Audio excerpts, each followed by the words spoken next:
magbasa ng salita ng hula. Mapalad ang nakikinig at tumutupad.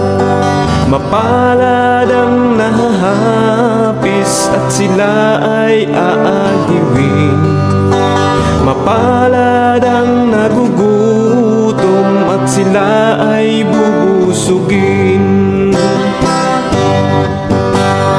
Ang magtiis hanggang sa wakas, sila lamang ang maliligtas. Ang magtiis hanggang sa wakas, sila lamang ang siyang maliligtas. Lalaganap ang kasamaan at sila'y magkakanuluhan. Lilitaw ang mga bulaan dito sa sanlibutan.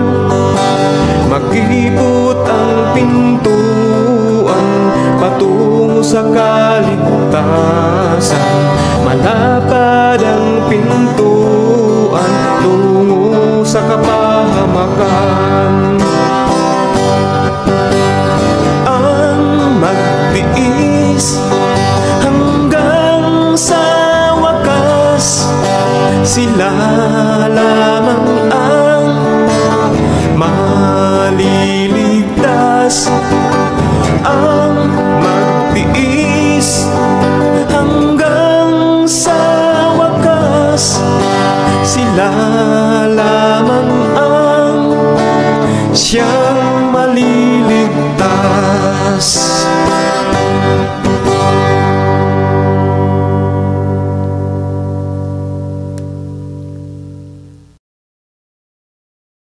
No, hindi siya marunong mag-stick kung ano yung topic eh. Diyan ako naiinis sa inyo eh. Kaya, parang atakihin na ako sa puso nito. Sige, papasa ko na sa inyo. Pero sobrang inis ko. Sige, parang atakihin na ako sa puso nito. Sige, papasa ko na sa inyo. Pero sobrang inis ko. Sige. Alam mo, ang ginawa ngayon ng mga SDA, di ba?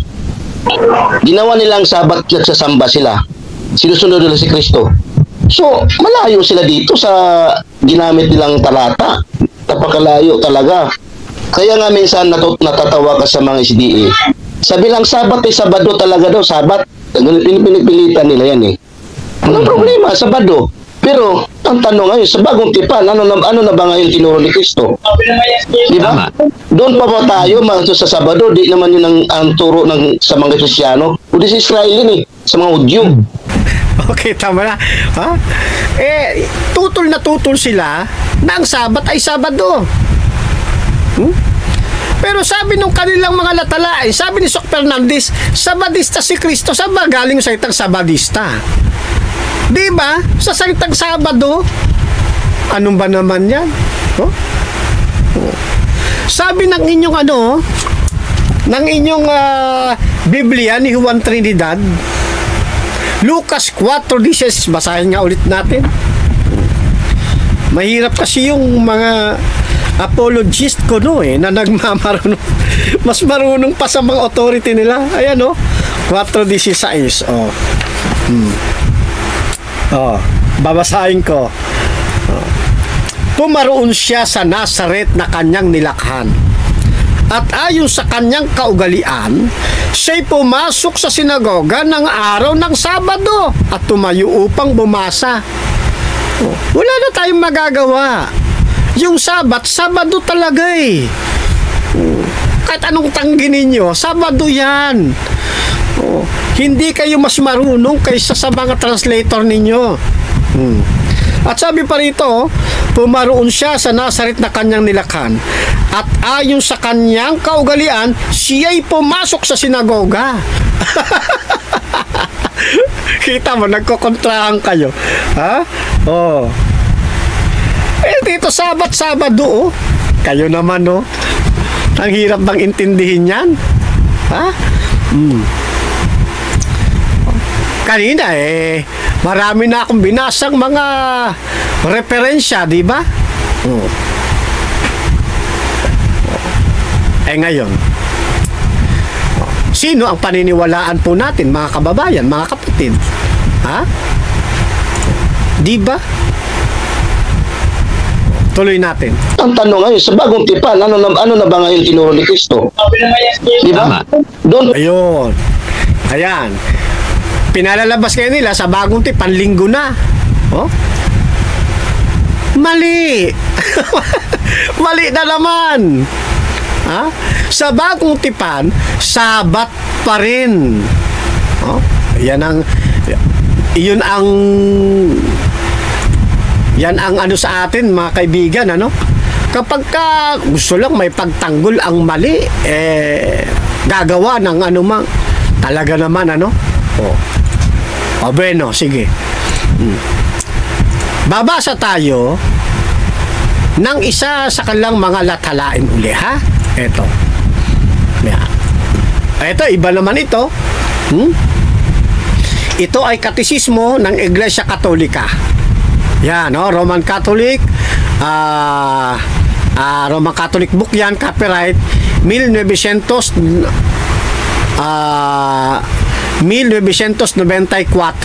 Yan, no? Sa kanilang pong salin yan. Ano ang sabi ng kanilang katisismo? 2173. Isinalaysay ng Ebanghelyo ang maraming pagkakataon ng si Jesus ay pagbintangang lumalabag sa batas ng Sabado. Aba, teka. Ayaw nila na ang Sabat ay Sabado. Paano itong ginawa ng inyong katisismo? Para sa katisismo ninyo, yung Sabat, Sabado. Siguro dapat itama ulit ninyo yung sarili ninyo. Ha? Kasi nasa tama ako Tama ako nang sabihin kong ang Sabat, Sabado. Sabi rin ng inyong ng inyong aklat, yung Sabat, Sabado rin. Alin ba yung tinutukoy na batas ng Sabado dito sa inyong katisismo? Di ba pumapanig sa amin ito? Sa paniniwala namin na ang Sabat ay Sabado. Yung aklat ninyo, ganun din. Ang Sabat, Sabado rin. Kakampi ko yung mga lihitimong aklat ninyo. Kakampi ko yung inyong mga referensya. Ha? Ano sabi? Isinasaysay ng Ebanghelyo ang maraming pagkakataon na si Jesus ay pinagbantangan lumabag sa batas ng Sabado. Subalit kailanman ay hindi lumabag si Jesus sa kabanalan ng araw na ito. Ano ibig sabihin? Ipinangingilin ni Jesus ang araw ng Sabat. Ano ba ang nasa loob ng pangingilin? Hindi ba't pagsamba? Wala kang ang nabasang word for word ng salitang pagsamba. Pero reading behind the lines, itinuturo sa atin na yung pangingiling yon ng pagpunta ni Kristo at pagpasok sa sinagoga ay isa pong anyo ng pagsamba niya sa Diyos Ama. Isang anyo o akto yun ng kanyang pangingilin. Isabi sa inyong aklat na ito, kailan may hindi lumabag sa kabanalan ng araw na ito. Kailan may hindi lumabag sa Jesus sa kabanalan ng araw na ito. Di talagang nangilin siya. Di ba? At ang Sabat, Sabado yun. Nakita ninyo, mga kapatid at mga kaibigan? Ngayon, yung sinasabi ninyo sa bagong tipan hindi na ba Sabat? Ito sabi ng inyong katisism ulit Catechism of the Catholic Church, page 581. The Sabbath in the New Testament. Ano sabi?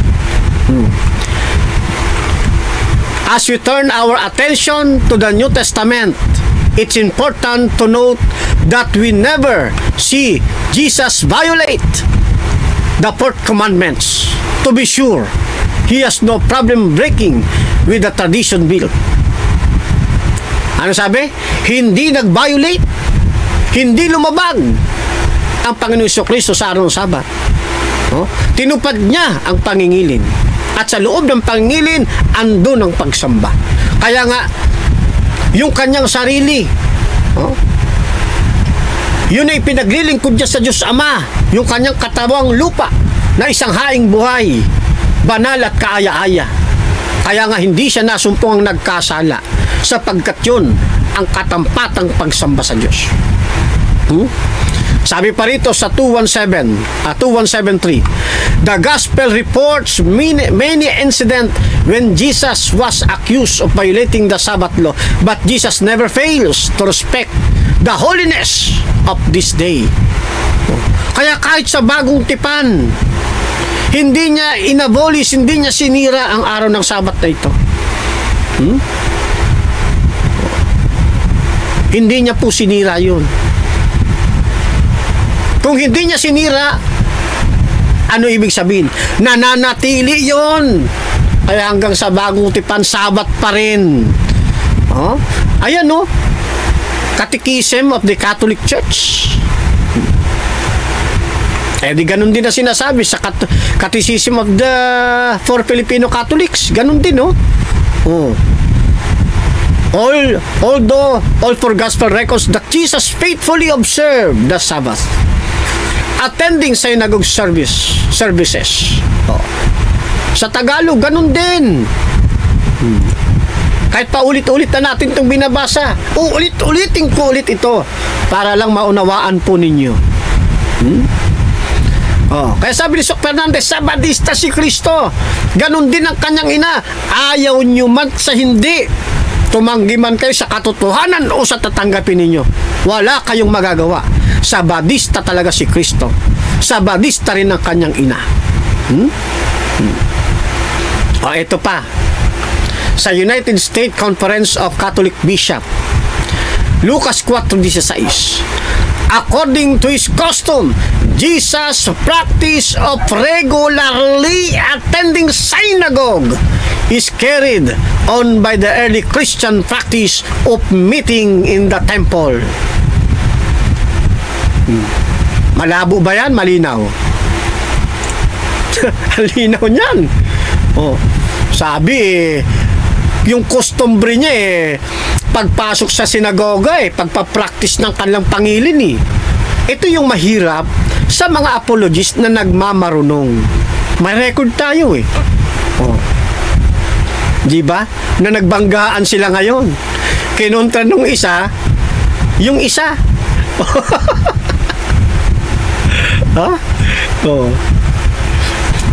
Dilaglag din uli.